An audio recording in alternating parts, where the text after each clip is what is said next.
감사합니다. 성경은 사도행전 12장 1절에서부터 5절까지의 말씀이고 요절은 3절입니다.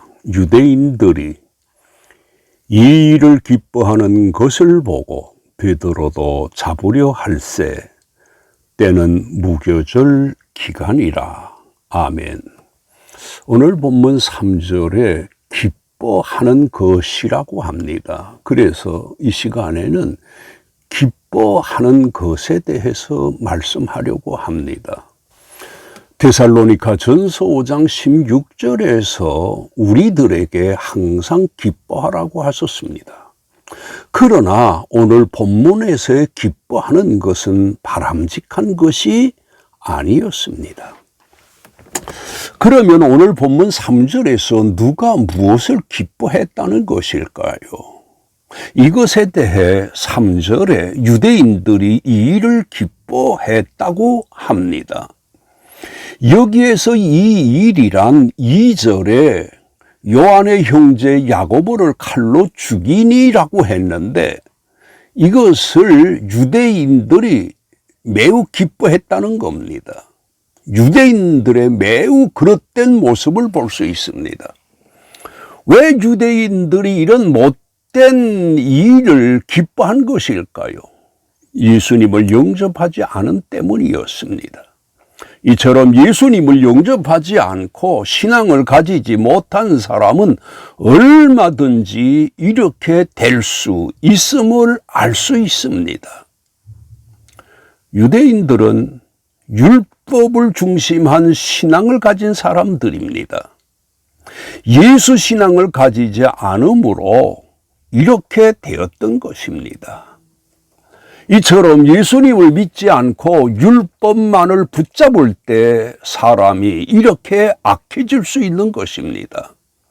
그러면 야고보를 순교케 한 헤롯이 누굴까요? 여기에서 언급된 헤롯 왕은 헤롯 대왕의 손자인 아그리파 1세를 가리킵니다. 그가 유대와 사마리아의 통치권을 받게 되었는데 그는 친유대교적인 정책을 펴면서 유대인들의 환심을 사기 위해 노력했던 인물로 알려져 있습니다. 오늘 이 본장에서 역시 유대인들의 환심을 사기 위해 믿는 사람들을 그가 탄압하였던 것입니다. 헤롯이 왜 이런 못된 일을 한 것일까요? 그 이유는 유대인들의 환심을 사기 위해서였던 것입니다.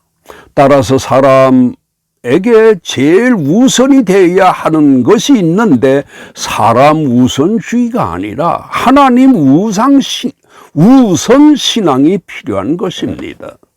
그러면 그가 하나님에게도 사람들에게도 유익을 주고 진정한 기쁨을 주는 사람이 되고 기뻐해야 할 일에 기뻐하는 사람이 되는 것입니다.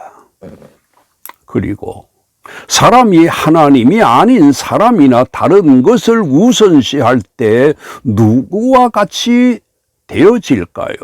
사람들의 환심을 사기 위해 주의 제자인 야고보를 죽인 헤롯처럼 못된 사람이 되어지는 것입니다. 대개 사람들이 우선시하는 것이 있습니다. 바울의 경우 그가 예수님을 만나기 전에 그가 어떠했습니까? 빌립보서 3장 5절에서 나는 8일 만에 할례를 받고 이스라엘 족속이요 베냐민 지파요 유대인 중에 히브리인 중에 히브리인이요 율법으로는 바리새인이요라고 했습니다. 그리고 열심으로는 교회를 박해하고 율법의 의로는 흠이 없는 자라고 했습니다. 이랬던 그가 달라졌습니다. 그러나 무엇이든지 내게 유익하던 것을 내가 그리스도를 위하여 다 해로 여길 뿐더러 또한 모든 것을 해로 여김은 내 주 그리스도 예수를 아는 지식이 가장 고상하기 때문이라. 내가 그를 위하여 모든 것을 잃어버리고 물로 여김은 그리스도를 얻고라고 했습니다.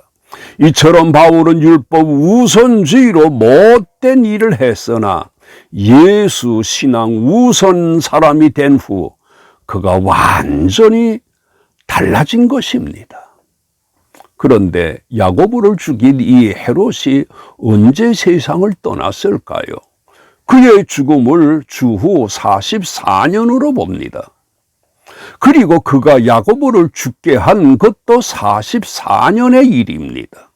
다시 말해 그가 죽음을 얼마 남겨두지 않은 때에 2절의 일을 저지른 것입니다.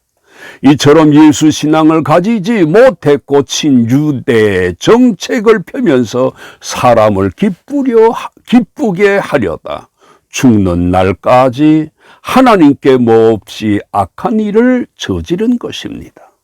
이처럼 하나님 중심의 사람이 되지 못하면 죽는 날까지 그릇되게 살게 되는 것입니다. 그러면 헤롯이 누구를 의식하고 야고보를 죽인 것이라고요?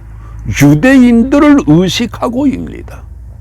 그러나 하나님을 의식하고 사는 사람은 이렇게 하지를 않습니다. 그래서 예수님께서도 하나님을 의식하면서 살라고 가르치셨습니다.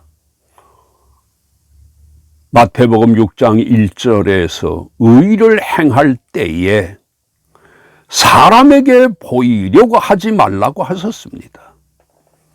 그렇게 하면 아버지께 상을 받지 못한다고 가르치셨습니다. 그리고 마태복음 6장 2절에서 구제에 대해서도 외식하는 자가 사람에게 영광을 받으려고 회당과 거리에서 하는 것 같이 너희 앞에 나팔 불지 말라고 가르쳐 주셨습니다. 그리고 헤롯이 유대인들을 의식하고 야고보를 죽이자 유대인들이 기뻐하는 것을 본 헤롯이 어떤 용기를 가집니까? 이것에 대해 3절에 유대인들이 이 일을 기뻐하는 것을 보고 베드로도 잡으려 할세라고 합니다. 흥이 나서 베드로까지 잡으려고 했고 4절에 잡으매라고 했습니다. 그리고 베드로를 옥에 가두었습니다. 유대인들이 기뻐하니까 흥이 났던 것입니다. 또다시 베드로까지 죽이려고 한 것입니다. 이런 사실에서 볼 수 있는 것처럼 사람을 중심으로 살면 안 되는 것입니다. 사람을 기쁘게 하려고 사람들에게 더 못된 사람이 되어지는 것입니다. 그러므로 인본주의는 버려야 합니다. 그러면 왜 유대인들이 헤롯의 못된 일을 기뻐함으로 헤롯이 또 어떤 일을 하게 만든 것입니까? 예수를 영접하지 않으면 못된 일을 하는 사람이 흥을 돋우는 사람이 되기가 쉽고 그 못된 사람을 더 못되게 하는 사람이 되는 것입니다. 이것에 대해 로마서 1장 32절에서도 이렇게 말씀합니다. 그들은 이 같은 일을 행하는 자는 사형에 해당한다고 하나님께서 정하심을 알고도 자기들만 행할 뿐 아니라 또한 그런 일을 행하는 자들을 옳다 하느니라고 했습니다. 예수 영접하지 않은 사람은 못된 일 하는 사람의 흥을 돋구는 사람이 되고 더 못된 사람으로 만드는 것입니다. 토의입니다. 헤롯이 인본주의로 정책을 편 결과가 무엇입니까? 2절과 3절을 참조하세요. 둘째, 유대인들이 무엇을 기쁘게 하였습니까? 기쁘게 여겼습니까? 3절을 참조하세요. 결론적으로 바울은 자신의 삶에 대해서 로마서 14장 8절에서 우리가 살아도 주를 위하여 살고 죽어도 주를 위하여 죽나니 그러므로 사나 죽으나 우리가 주의 것이로다라고 했습니다. 바울이 이런 삶을 살고자 함으로 많은 사람들에게 큰 유익을 끼쳤고 많은 사람들에게 참 기쁨을 주었던 것입니다.